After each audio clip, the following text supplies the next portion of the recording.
Claire Grayson balanced her phone between her shoulder and cheek as she pulled down the awning of her pastry cart. The cart, painted in soft mint green with a fading decal of a cupcake, sat quietly at the corner of Columbus and 47th, just outside a city administrative building.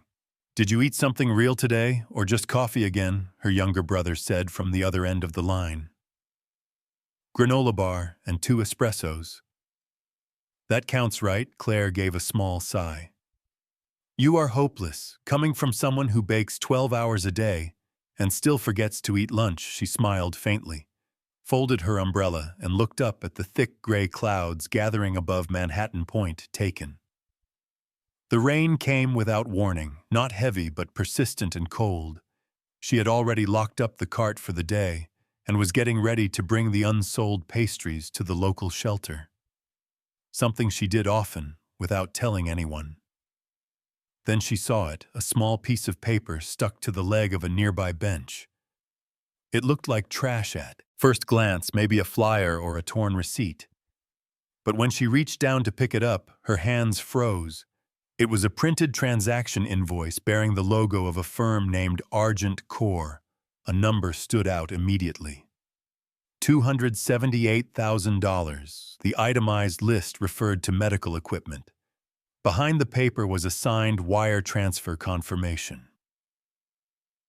No one around, no voices calling out for something lost, just her, the damp sidewalk, and a piece of paper that should not be lying in the street. Claire hesitated. This was not the kind of thing someone misplaced lightly. What if this slip of paper mattered in ways she could not guess? What if it had already caused someone to panic? She knew that kind of fear. Years ago, her business partner emptied their shared bank account 3 weeks before they were set to open a bakery. She lost everything: her savings, her trust, her place in the world. Since then, she had rebuilt her life inch by inch, pushing a cart instead of opening a storefront, doing everything alone. So no, she was not naive anymore. But she still cared. Claire slipped the receipt into her coat pocket and walked to the nearby print shop. She scanned the original, saved a copy to her email, and then searched Argent Core. It was a private investment firm. According to the sparse website, they funded healthcare startups and nonprofits. The CEO was listed as Nathan Hale, 35. No photos, just a name and a general contact address. She typed quickly. Found a document on Columbus and 47th. Looks important. Let me know if someone is missing it, Claire. No signature, no phone number, no expectations. She walked home through the steady drizzle, warmed her hands on a cup of peppermint tea, and told herself she had done her part. A small act. What she did not know, what she could not have imagined, was that this simple gesture had just altered the course of another person's life, and eventually her own. Nathan Hale was not supposed to be in the office that day. He had cleared his calendar, something he rarely did, intending to spend the morning at his lake house north of the city. But a single email from his assistant changed that subject: urgent potential breach. He read it 3 times. Someone had found a transaction document from Argent Core. A receipt with sensitive financial data, one that should never have left the secure floor of the company. Nathan's first thought was damage control. His second, quiet and unfamiliar, was curiosity. He clicked open the message that had been forwarded to him. It was short: found a document on Columbus and 47th. Looks important. Let me know if someone is missing it, Claire. No last name, no explanation, no request for anything in return. That was rare by noon, the woman. Claire had replied again, this time, attaching a scanned copy of the document. The original, she said, was kept safe and clean. She was happy to return it if someone would let her know. How Nathan stared at the screen for a long time. He could have sent an intern, could have instructed his staff to draft a polite thank you and retrieve the paper quietly. But something about the tone in her message pulled at him. It was not how people usually spoke to him. No flattery, no angles, just decency, so instead of forwarding the task, he told his assistant, "No need to follow up. I will handle this." He had not said those words in years. Claire stood behind her cart the next morning, setting up earlier than usual. The pastries were still warm, steam rising gently from the small display case. The air smelled like cinnamon and butter. A man approached just as she was adjusting the price tags. Gray coat, no umbrella, slightly damp hair, and a quiet expression. "Claire," he asked, voice calm. She blinked, unsure. "Yes, I believe you found something that belongs to my company." He looked younger than she expected, clean-shaven, clear-eyed, with a tiredness in his stance that did not seem to come from lack of sleep. More like he had been holding something for too long. "I did," she said slowly, reaching under the cart and pulling out an envelope. It was just sitting there. Looked important. He took it with both hands, carefully, like she had handed him something more delicate than paper. "Thank you," he said. That was it, no fanfare, no handshake, no envelope full of cash. Just a man looking at her as if he was not used to being looked at without judgment. "I appreciate your honesty," he added after a pause. "I did not expect that." She tilted her head that someone would return it, that they would not keep a copy, or try to sell it, or use it for leverage. Claire frowned. "I am not that kind of person." "I can see that," he said, and for a second something unguarded passed between them, not attraction, not yet, but recognition. The kind that says, "I know how hard this world can be." "I am Nathan, by the way," she nodded, her hands wrapped around a tray of scones. "Claire." "You said that already?" He let out a soft laugh. "Right, sorry. I am not great at small things." "Then you must be good at the big ones." Nathan looked at her and did not answer right away. Later that day he would return to his office with the receipt folded safely in his pocket, and the image of her still in his mind, hair tucked behind one ear, hands dusted with flour, and eyes that did not try to calculate his worth. He would sit at his desk and stare at the city skyline, wondering why one act of honesty from a stranger had shaken something loose in him. He did not know it yet, but he would be back, and not for the paper. The next time Nathan saw her, he came without an excuse. It was 3 days later, late afternoon. Her cart was parked in the same spot, framed by a blur of yellow taxis and leafless trees. She was serving a woman with 2 children, handing over a warm cinnamon roll with a smile that looked both practiced and sincere. Nathan waited quietly at the edge of the crowd, hands in his coat pockets. He had not planned what he would say. He was not sure why he had come back. When the line thinned, Claire noticed him. Her eyebrows lifted slightly in surprise but not alarm. "You again," she said. "I was nearby," he lied. She smirked. "Let me guess. Just happened to be near a pastry cart on a quiet side street at exactly 4 p.m. He offered a sheepish nod. "Maybe I was hoping you would still be here." Claire narrowed her eyes playfully. "You're not a journalist, are you?" "No lawyer worse." She raised a brow. "Politician." He shook his head, then gestured at the cart. "What do you recommend today?" She tapped her chin, then picked up a small pastry from the corner. "Lemon lavender shortbread. I only make them when I'm in a decent mood." He took it, unwrapping the edge of the wax paper carefully. "Then I feel honored." She leaned her elbows on the cart, watching him with guarded amusement. "You're strange. Most people who talk to me either want a discount or a date. You don't seem interested in either, maybe." "I'm just interested in the way you see the world," he said. That made her pause. There was a moment stretched between the scent of sugar and traffic noise where neither of them looked away. Then she straightened and said, "You're still being vague. What exactly do you do, Nathan?"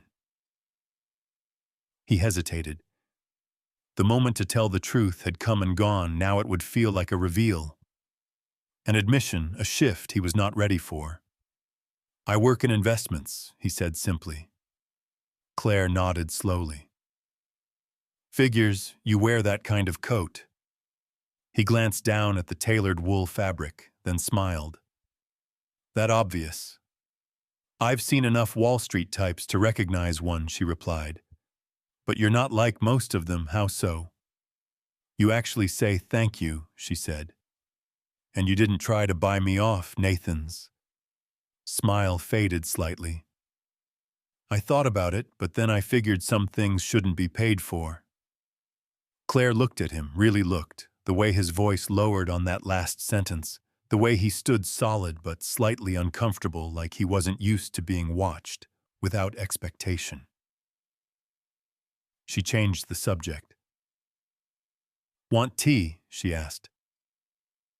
"I've got some brewing in the thermos, no charge. Just something warm before you disappear again." He took the cup with both hands. "That sounds perfect."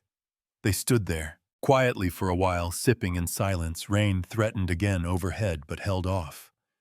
Claire leaned against the cart. Nathan stood a few feet away, resisting the pull to step closer. He did not ask her questions about her past, and she did not ask him what kind of money dealt in six-figure receipts. They talked about small things instead, the wind, the fact that Claire hated blueberries, the strange man who whistled opera on the corner every Tuesday. When he left, he turned back once. She was wiping down the counter with the focus of someone who had learned to stay busy in order not to feel too much. He didn't know what it was yet, but he wanted to come back again. Near the end of the second week, Nathan had stopped pretending. He just happened to be passing by. Claire did not call him out on it, not directly, but the look she gave him when he appeared near her cart each afternoon said, "You again, and also I am starting to get used to this." He never stayed long, just long enough for a lemon shortbread or a quiet cup of tea, sometimes both. Sometimes she would offer a half smile, other times just a nod still. She never asked why he kept coming back. And Nathan never offered. He had not felt this normal in years, no one interrupting with pitch decks or power plays, no silent weight of expectation in every conversation. Just Claire, steady, dry-witted, and harder to impress than anyone he had ever met. She did not know his name was on magazine covers, that he had once been called a financial wunderkind, before he stopped giving interviews altogether, that the document she returned had saved a medical nonprofit's funding application, something he could never admit without unraveling the quiet trust growing between them. So he kept it simple, safe, but it could not last forever. One gray Thursday, she handed him a slice of cranberry bread and said, "You're quieter today. Something go wrong in investments." He shrugged, trying to deflect. "Just a rough board meeting." Claire leaned on the cart, her gaze still on him. "You don't strike me as someone who's easily rattled. You hide it too well." Nathan looked down at his coffee. "Sometimes that's the problem." She tilted her head, curious but cautious. "You don't have to tell me anything." He appreciated that more than he could say, but maybe he wanted to. "Can I ask you something instead?" he said. Claire nodded. "If you were burned badly by someone you trusted, how long did it take you to trust again?" She went still. A soft wind passed through the street, rustling paper napkins and stirring the scent of cardamom from her cart. For a long moment she said nothing. Then slowly, 3 years and counting. Nathan raised his eyes. "You still don't trust people. I trust actions," she said. "Not promises, not smiles, just what people actually do when no one's watching. And how do you decide when it's worth it?" Again Claire looked at him, really looked. This time past the coat, past the calm voice. "I don't know," she admitted. But I think if someone keeps showing up for no reason at all, I start to wonder. Her voice was quiet now. Nathan swallowed. His throat tight, he knew what she was doing, offering something without asking for anything. Trust in progress, hope in a fragile form, and he knew what he was doing in return, accepting it under a name she still didn't fully know. That night he stood at his apartment window, staring at the lights blinking across the city. He could see his reflection in the glass, clean and composed. But he felt like a man halfway between two truths, the one she saw and the one he was still hiding. The Fall Street Fair on 47th was an annual thing. Local shops put out folding tables, food carts parked side by side. Children painted pumpkins and old jazz hummed from a speaker mounted on a lamppost. Claire didn't usually stay long. Crowds weren't her thing, but this year the fair spilled right in front of her pastry cart, and she had sold out by noon. For the first time in months, she let herself lean back and watch people, not just serve them. That was when she heard it. "I didn't expect to see you here, Hale," a man's voice called out loud and familiar in that self-important way. Claire glanced up instinctively. Nathan stood 10 feet away, half-turned, talking to a man in a navy blazer with polished shoes and 2 white teeth. The man clapped him on the shoulder, laughing. "Still playing the recluse, huh? Come on, you missed the last 2 panels. You're the face of Argent Core. You know that?" Claire blinked. Argent Core. She knew that name. She had read it on the top corner of a folded receipt she found in the rain. The one Nathan had picked up from her hands with a quiet "thank you" and no explanation. Nathan Hale, CEO. Her hand, still holding a paper cup of lukewarm coffee, began to tremble. He turned too late. Their eyes met across the crowd. Claire stood completely still. The noise around them faded. The children, the jazz, the chatter, just her and him, and everything he had not told her. He came to her that evening, not in a suit, not with explanations rehearsed or apologies wrapped in excuses. He stood on the sidewalk near her, shuttered cart hands, empty coat open to the breeze. Claire did not speak first. "I should have told you," Nathan said. She leaned against the metal edge of the cart. "You think I was afraid it would change things? It already has." He looked away, ashamed. "I didn't come into your life to deceive you. I came because you returned something you didn't have to, and you didn't ask for anything in return." Claire's voice was low, flat. "I gave you honesty. You gave me a false name." "No," he said quickly. "I gave you my real name, just not the weight behind it."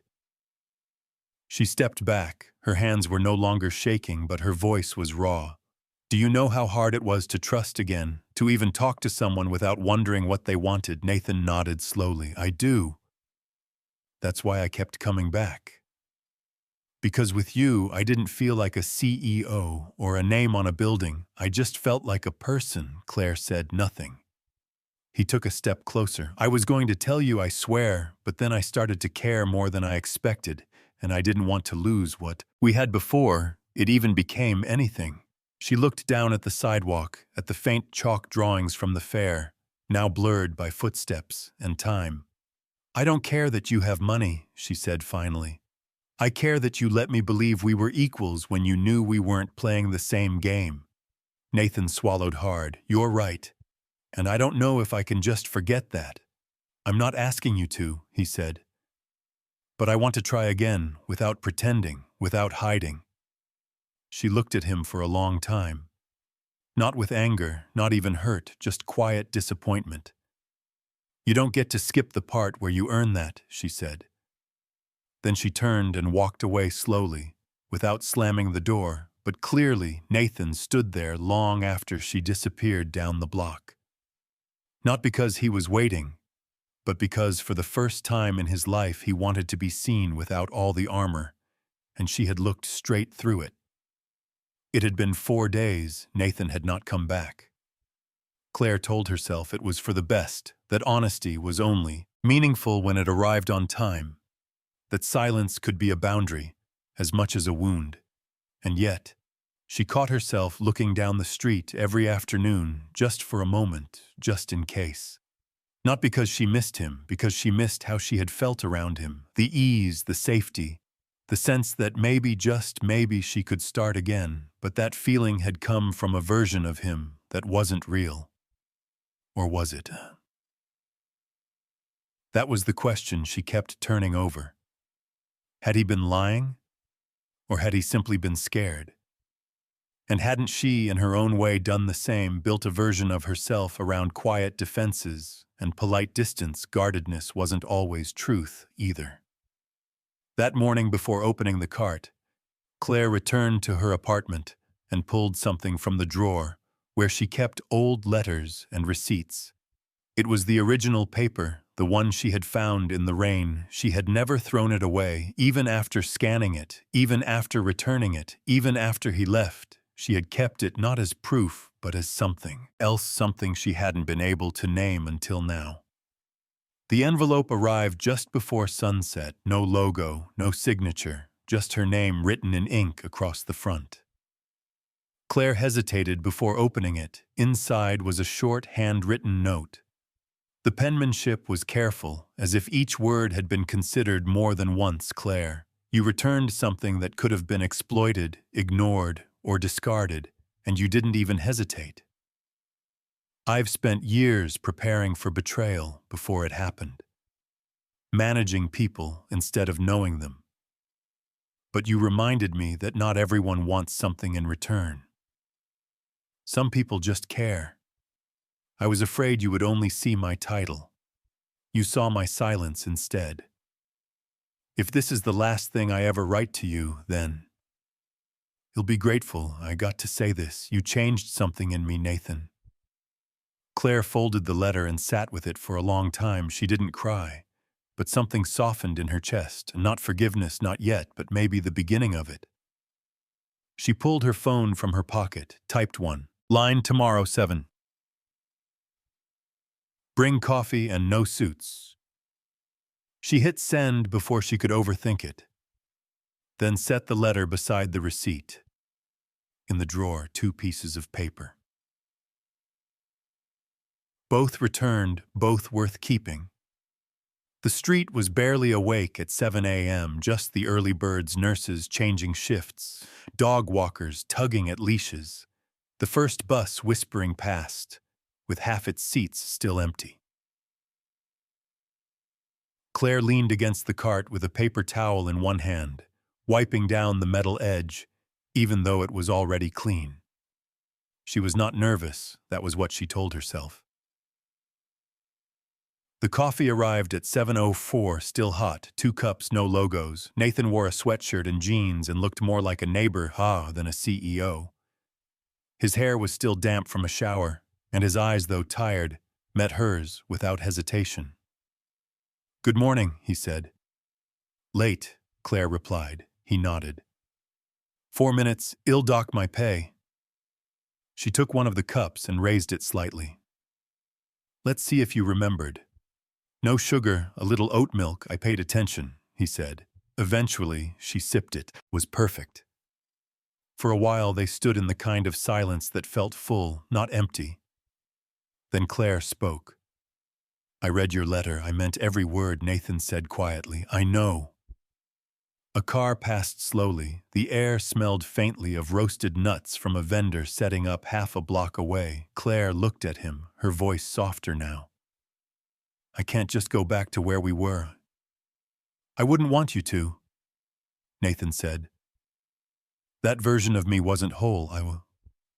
I was watching my own life from behind glass. You made me want to step through it. She studied him for a moment, then said, You talk like someone who spends a lot of time reading other people's quotes. He smiled.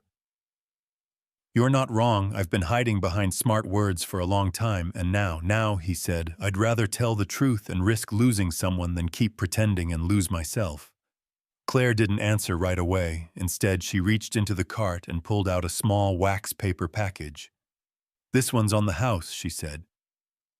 "I only make it when I'm not mad anymore." He opened it.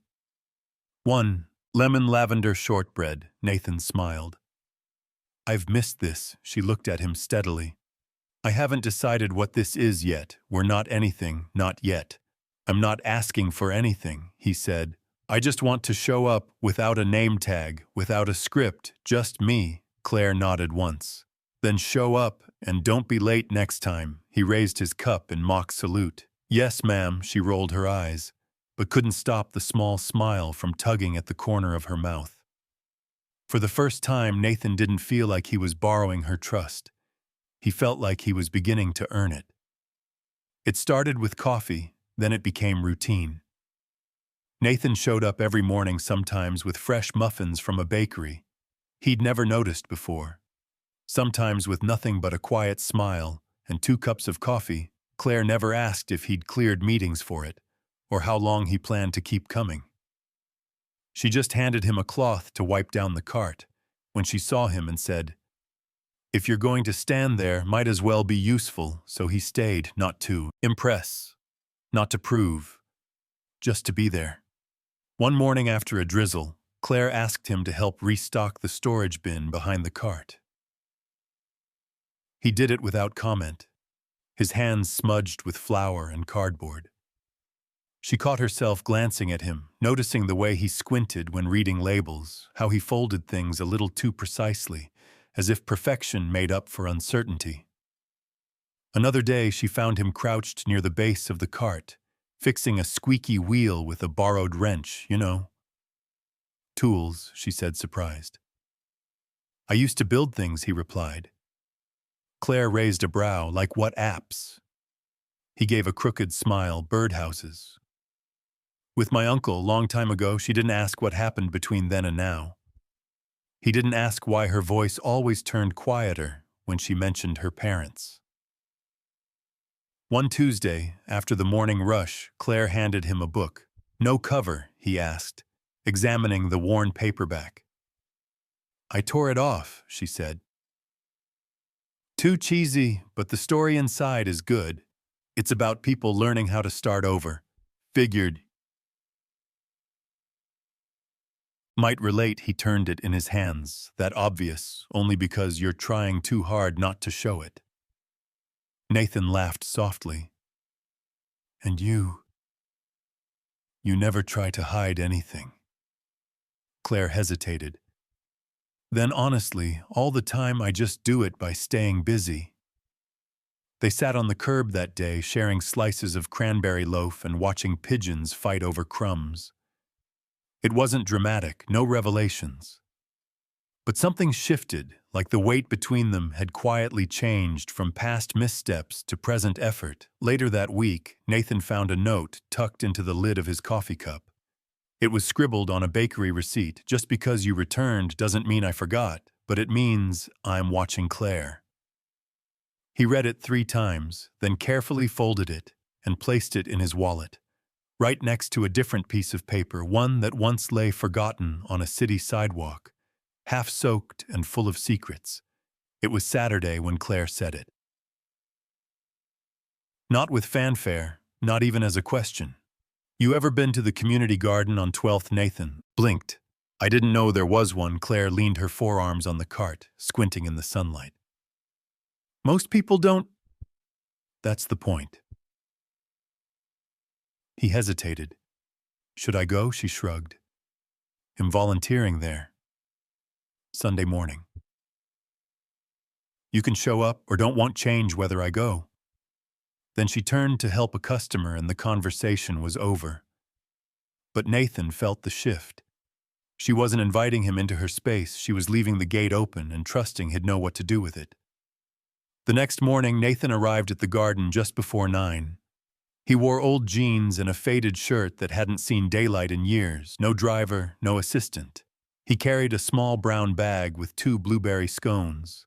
She hated, but he figured someone else might eat them. Claire was already there, crouched between rows of kale and lavender. A kid, maybe 8 or 9, was tugging gently at her sleeve, showing off a crooked row of seedlings. She looked up when Nathan arrived, no smile, no surprise. But she nodded once, then pointed to a crate of gloves and a stack of empty pots. "Hope you're not afraid of dirt." Nathan shook his head. "Only of orchids. They judge me silently." That earned the tiniest smile from her, quick gone before he could name it. They spent the morning planting greens and transferring compost. Claire worked with quiet efficiency, sleeves rolled up, knees stained with soil. Nathan followed her rhythm, mirroring her pace, learning through observation. When they finally sat down for water and orange slices, Claire looked at him and asked, "You ever done something just because it felt right, even if it made no sense?" Nathan rested his arms on his knees. "Once I lost something, someone returned it, and I've been trying to return the feeling ever since." She looked away, then back. "You don't owe me anything, Nathan, I know," he said, "but I owe myself the chance to show up differently." They sat in silence again, comfortable now, until a girl from the shelter where Claire sometimes volunteered came running up, holding a flower crown made of clover and twine. She plopped it on Claire's head. Claire rolled her eyes but didn't take it off. "Looks good on her," Nathan said. The little girl nodded solemnly, then turned to him. "She makes things grow," she whispered like it was a secret. Nathan smiled. He believed that night. Nathan returned home with dirt under his nails and something quieter, heavier in his chest. It wasn't love yet, but it was something like it. Not the crashing kind, not the firework kind, the slow, steady kind, like roots just beneath the surface. The cart was closed on Tuesdays. Claire never explained why. She simply posted a small sign that read, "Closed for quiet," and disappeared from the street until Wednesday morning.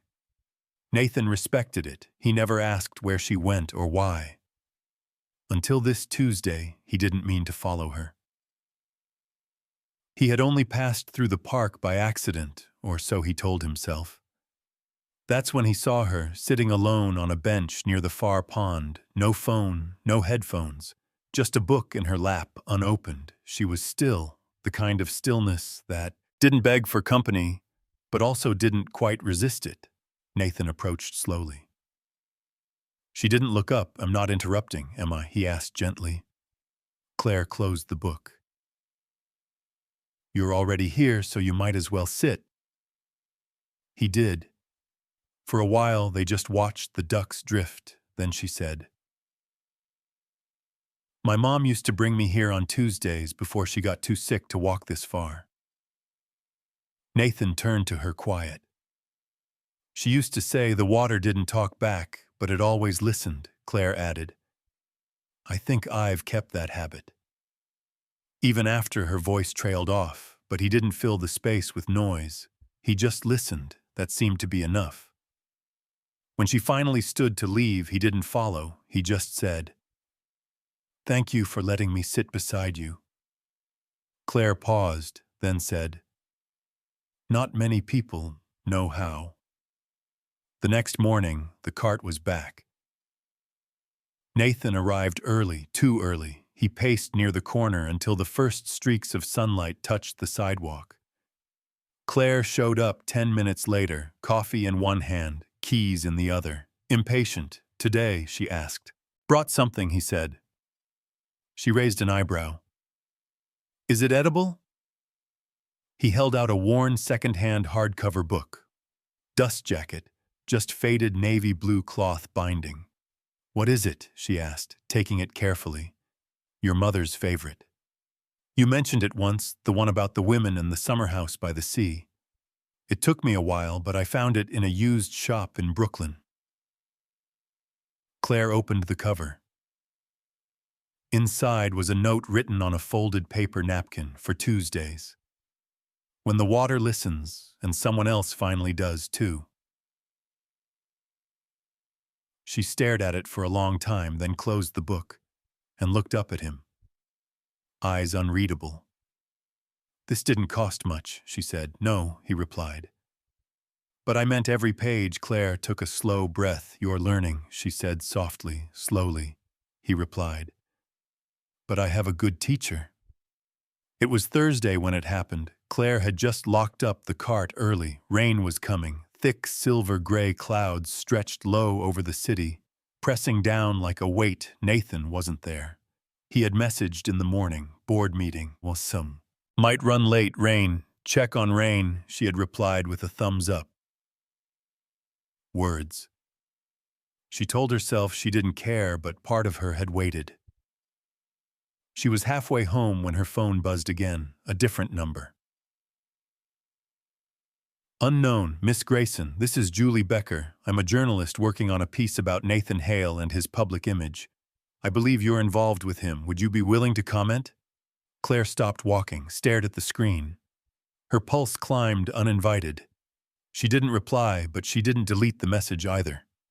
The next morning, a photo surfaced online, just one, Nathan walking out of a building with two men in suits. One of them was the journalist's husband.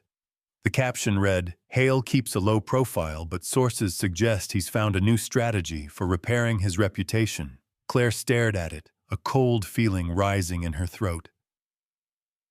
She hadn't told anyone about him, hadn't posted, hadn't even spoken his name outside their moments. Was she part of a story she hadn't agreed to? Was she just another optics strategy? Later that afternoon, Nathan showed up, hoodie, no umbrella, hair damp from walking in the drizzle. He looked happy until he saw her face. What's wrong? She didn't answer at first, then she held up her phone. The message, the article. Tell me this isn't what I think it is, she said, voice steady but low. He froze. I had nothing to do with that, he said quickly. I didn't talk to anyone. I don't even know who that woman is. But they know about me, she said. How Nathan swallowed. I don't know. Maybe someone saw us at the fair. Or the garden. I never, Claire. I swear I didn't use you. I would never. She held up a hand. Do you see what this looks like from my side? She asked, after everything I told you about trust. He stepped back, beginning to darken his sleeves. I know how it looks. But please believe me, it's not what it looks like. You're not a part of some narrative. You're the only part of my life that's real right now. Claire said nothing. Her silence didn't accuse. It simply waited. I don't care about the article, he went on. Let them write what they want. But I care about this, about you, and I'll walk away from everything else before I risk losing that. Finally, she spoke. I need time, she said. Not out of anger, out of caution. Nathan nodded once. I'll wait. Then he turned and walked away through the storm. The rain passed by morning. The air was sharp with early fall, and the streets still held puddles like fragments of a storm no longer here. Claire opened the cart just after sunrise. She hadn't slept much. She'd turned the article over in her mind 100 times, replayed every word Nathan had said in the rain, measured it not against what she feared, but against what she knew. He had shown up every day, not with flowers, not with apologies, just presence, patience, a willingness to be seen without armor. Maybe that mattered more than any headline. Maybe trust wasn't about what could never break, but what you were willing to rebuild piece by piece. She was pouring the first cup of coffee when something caught her eye. A folded paper, envelope resting quietly on the edge of the cart. No stamp, no seal, just her name written in the same steady handwriting she now recognized by heart. She opened it, inside a single page. No long letter, no persuasion. Just, I never expected you to return the receipt. And I never expected you to return to me. But if you're willing, if you believe in what we made when no one was watching, I'll be at the bench by the pond at 5. Rain or shine, no scripts. Claire stood still for a long moment. Then she folded the note and tucked it into her pocket and kept working. That evening at exactly 5, Nathan sat on the same park bench where he had once said nothing and been thanked for it. He held no flowers, no ring, just a paperback copy of the same novel she'd once torn the cover from. People past time stretched. And then she appeared, no makeup, no fanfare, just a canvas coat, hair wind-tangled, and a look in her eyes that was unreadable but open. She sat down beside him without a word. He didn't look at her right away, Only after a long pause did he ask softly, so Claire reached into her coat pocket, pulled out a familiar folded piece of paper. The original receipt. The one that started everything. I almost threw it away, she said. Twice Nathan turned to her now, heart loud in his chest, but I didn't, she continued. Because I don't want to forget what it felt like to do something right. Even if no one noticed, even if it scared me, he said nothing. He couldn't, and you, she added quieter now. You didn't ask for anything. Not even when you could have. That counts for something. Nathan swallowed. So what now? Claire leaned back on the bench, exhaling slowly. I don't want a perfect ending, she said. I want the part where two people sit in the quiet, figure it out, and keep showing up. He nodded. I can do that, he said. They sat there as the light shifted gold behind the trees, neither rushing to define what this was or what it might be. Sometimes beginnings don't come with sparks. Sometimes they arrive in silence, in the return of something, never truly lost, a choice. A receipt, a heart handed back without a single word missing.